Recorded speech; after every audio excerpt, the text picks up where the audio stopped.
Morning students, કેમ છો? મજામાં ને? તો આજે આપણે ધોરણ 6 ગુજરાતી મીડિયમ એનો યુનિટ 2નું નામ છે એ શીપ કેન વોક, વહાણ ચાલી શકે. આજે એની એક્ટિવિટી, બરાબર, અહીંયા આગળ એક્ટિવિટી આપેલી છે એ આપણે એનો અભ્યાસ કરવાના છે. સી, પછી ડી, ઈ, એફ, જી. ઓકે, તો સીની અંદર શું કહે છે કે work in pairs. The sentences from the story are mixed up below. Read them and place them in proper columns. તો ગ્રુપમાં કામ કરવાનું, બેની પેર બનાવવાની છે. અને અહીં આગળ વાક્યો જે ખરા ને મિક્સ આપેલા છે, કેમલ અને લાયનના.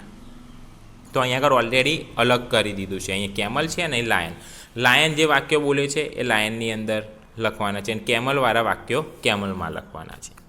બરાબર. અહીંયા આગળ પહેલું જે ખરું એ તમને કહી જ દીધું છે. બરાબર. શીપ ઓફ ધ ડેઝર્ટ કોને લાગુ પડે છે? શીપ ઓફ ધ ડેઝર્ટ એટલે રણ.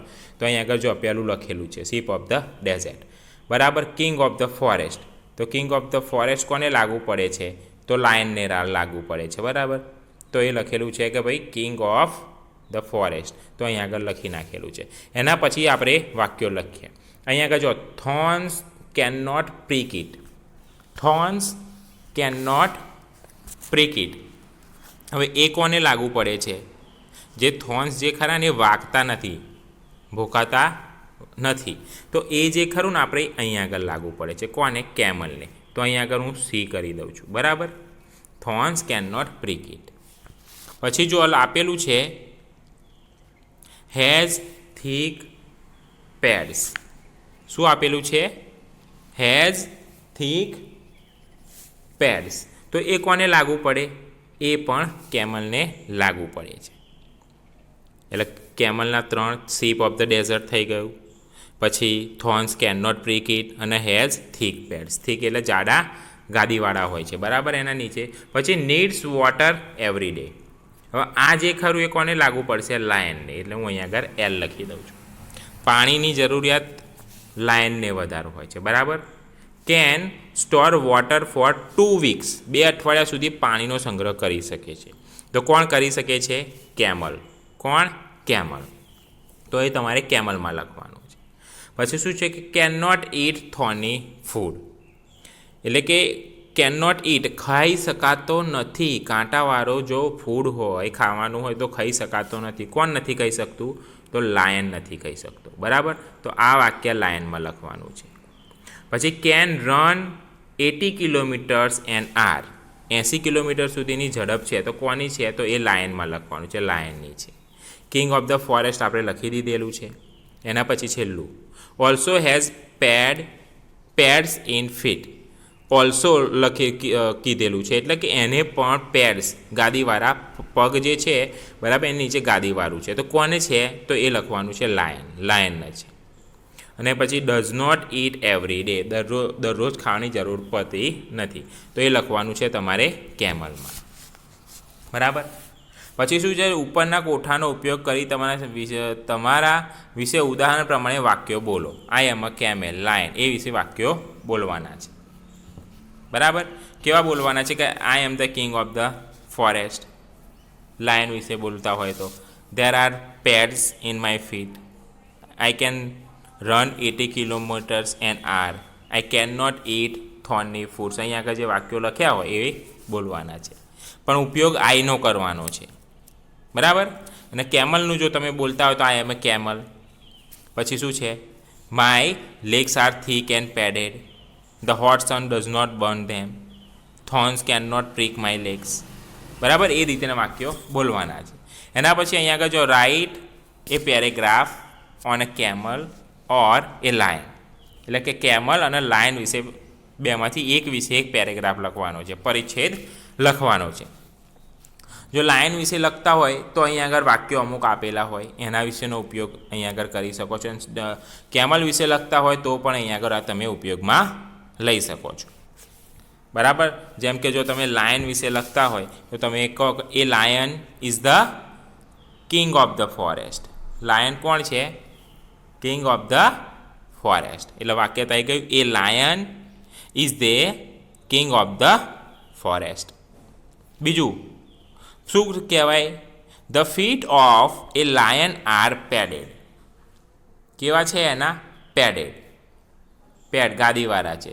The feet of a lion are padded. પછી શું લખાય લાયન વિશે? Thorns don't prick the feet of a lion. બંનેના ગાદીવાળા છે એટલા માટે. ધ લાયન અહીંયા આગળ જો 80 કિલોમીટર સુધી દોડી શકે છે, એટલે આપણે લખી શકાય કે the lion can run 80 kilometres in an hour. It can not run on hot sand. ગરમ રેતી ઉપર લાયન ચાલી શકતો નથી, સિંહ ચાલી શકતો નથી. It can't live without food and water. અહીંયા આગળ જો લખેલું છે અહીંયા આગળ does not eat every day. કોને? કેમલને. પણ આના તો જરૂર પડે છે પાણીની, બરાબર. એટલે it can't live without food and water. Lion જે ખરો ફૂડ ખાવાનું ને પાણી વગર રહી શકતો નથી. The lion has no humps. લાયન્સને ખૂંદ હોતું નથી, એવું લખી શકાય, બરાબર. આપણા લાયન વિશે. કેમલ વિશે લખવું હોય તો કેમલ વિશે પણ તમે વાક્યો લખી શકો તો અહીંયા આગળનો ઉપયોગ કરી અને પાઠનો ઉપયોગ કરીને. હવે એના પછી આવશે એફ.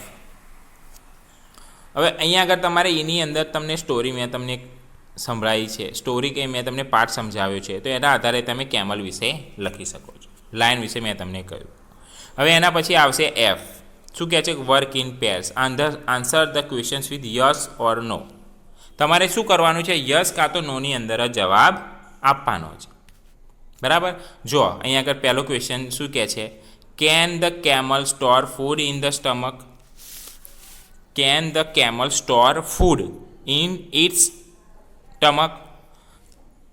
કે શું કેમલ જે ખરો એટલે કે ઊંટ જે ખરો એનો ખોરાક પેટમાં રાખી શકે છે? સ્ટમક એટલે પેટ થાય, તો એનો જવાબ થાય નો. નો કેમ? કારણ કે સ્ટમકની અંદર નથી રાખતો, એ રાખે છે હમ્પ. ખાવાનું કંઈ આગળ રાખે છે? હમ્પ. એટલા માટે પહેલાંનો આન્સર નો. હવે બીજો જોઈએ. Can the camel walk easily on the hot send? હા, ગરમ રેતી ઉપર એવો આસાનીથી ચાલી શકે છે, કારણ કે એના પગ જે ખરા એની નીચે ગાદી આપેલી છે, એટલા માટે એના પગ બળતા નથી, એટલે એ ઇઝીલી આસાનીથી ચાલી શકે છે ગરમ રેતી પર. ત્રીજો, are there thorny bushes in the desert? કે શું કાંટાવાળા ઝાડ રણમાં છે? તો હા, કાંટાવાળા ઝાડ હોય છે રણમાં, એટલે આ સાચી વાત છે, એટલે ત્રીજું હા. ચોથું, can the lion drink 200 bottles of water at a time? એટલે કે શું લાયન એટલે કે સિંહ ખરો 200 બોટલ પાણી એક સાથે પી જાય છે? હવે 200 બોટલ પાણી એના માટે પીવું અશક્ય છે. એ કોના માટે છે? લાયનની જગ્યાએ કેમલ પી જાય છે, કારણ કે રણની અંદર કેમલ ચાલે છે. કેમલ એકવાર પાણી પી જાય એટલે પાણીની એને જરૂરિયાત પડતી નથી ઘડીએ ઘડીએ. તો આ વાક્ય જે છે ચોથાનું એ નો. પાંચમું, is lion ready to go with the camel? આપણે જ્યારે પાઠ સમજ્યા ત્યારે છેલ્લે કેમલ જોડે લાયન જે ખરો એ રેડી થઈ ગયો હતો જવા માટે, તો લાયને ના પાડી હતી કે ના, કારણ કે રણમાં લાયનનું કશું કામ નહીં. રણનું વાહન કોણ? કેમલ. કેમલ જ ચાલી શકે હોટ એટલે કે ગરમ રેતી પર, લાયન ના ચાલી શકે. લાયનને ખાવા માટે ફૂડ કાંટાવાળા ના જોઈએ, માંસ જોઈએ, એટલે પાંચમાનો આન્સર નો. હવે એના પછી અહીંયા આગળ જી આપેલો છે. Answer this questions in 1 or 2 words. એક કાં તો 2 શબ્દોની અંદર જ આન્સર લખવાનો છે. તો પહેલો ક્વેશ્ચન જોઈએ. પહેલામાં શું કહે છે? Who can eat a lot of food at a time? કે કોણ એક જ સમયમાં ઘણું બધું ખાવાનું ખાઈ જાય છે? તો કોણ ખાઈ જાય છે? એ છે કેમલ. કોણ? કેમલ. કેમલ એક જ વખતે ખાવાનું ખાઈને એના હમ્પ એટલે ખૂંદમાં ભરી લે છે, અને જ્યારે જરૂર પડે ત્યારે ત્યાં આગળથી લઈને એનો ખાવાનો ઉપયોગ કરે છે. બીજો question, what can not hurt the camel's feet? Hurt લખેલું છે, બરાબર, એટલે what can not hurt the camel's feet? કેમલ્સના જે પગ ખરા એને હર્ટ કોણ નથી કરી શકતું, નુકસાન કોણ નથી પહોંચાડી શકતું? તો એ છે હોટ સન, ગરમ સૂર્ય. કેમ? એ ડેઝર્ટની અંદર, રણમાં તો વધારે ગરમ થઈ જાય, અને જે રેતી હોય એ પણ ગરમ થઈ જાય. પણ હોટ સન એને આના લીધે એને પગમાં કશો ફરક પડતો નથી, કારણ કે એના પગ જે છે એ પેડેડ છે. કેવા છે? પેડેડ એટલે કે ગાદીવાળા છે, એટલા માટે. ત્રીજો, who can run fast in a desert? એટલે રણમાં સૌથી વધારે ઝડપી કોણ દોડી શકે છે? તો ત્રીજાનો આન્સર છે કેમલ. કોણ? ઊંટ. ઊંટ સૌથી વધારે ફાસ્ટ દોડી શકે છે રણની અંદર. ચોથો, what can not disturb the camel? કેમલને ડિસ્ટર્બ કોણ નથી કરતું, નથી કરી શકતું? કોણ? તો એના બે આન્સર થાય. એક તો થોર્ન્સ. શું થાય? થોર્ન્સ. થોર્ન્સ એટલે કાંટા, કે જ્યારે એને ખાવાની જરૂર પડે તો કાંટા જે ખરા એ ખાઈને ચલાવી શકે છે. બરાબર. અને બીજું છે હોટ સેન્ડ. કોણ? હોટ સેન્ડ એટલે ગરમ રેતી. એને ડિસ્ટર્બ કરતી નથી, કારણ કે એના પગ પેડેડ છે, ગાદીવાળા, એટલે એનાથી કશો ફરક પડે નહીં. બરાબર. તો થોર્ન્સ અને હોટ સેન્ડ. પછી 5મા નંબરમાં જો, where can the camel store water? પાણી, ઊંટ જે ખરું એ પાણી કંઈ આગળ ભેગું કરે છે? બરાબર. જમવાનું એ હંપમાં કરી દે છે, તો પાણી જે ખરું એ કંઈ આગળ કરે છે? તો પાણીનો સ્ટોર કંઈ આગળ કરે છે? સ્ટમક. કંઈ આગળ? સ્ટમક. STOMACS. પેટની અંદર એ પાણીનો સંગ્રહ કરે છે. બરાબર. તો આ હતી માહિતી શાની? યુનિટ 2ની. તો અહીંયા આગળ એ માહિતીનો અહીંયા આગળ બધા જ આન્સર સાથે મૂકેલું છે. બરાબર. જે તમારે લખવાનું છે. જુઓ, CD લાઇન વિશેનું અને કેમલ વિશેનું.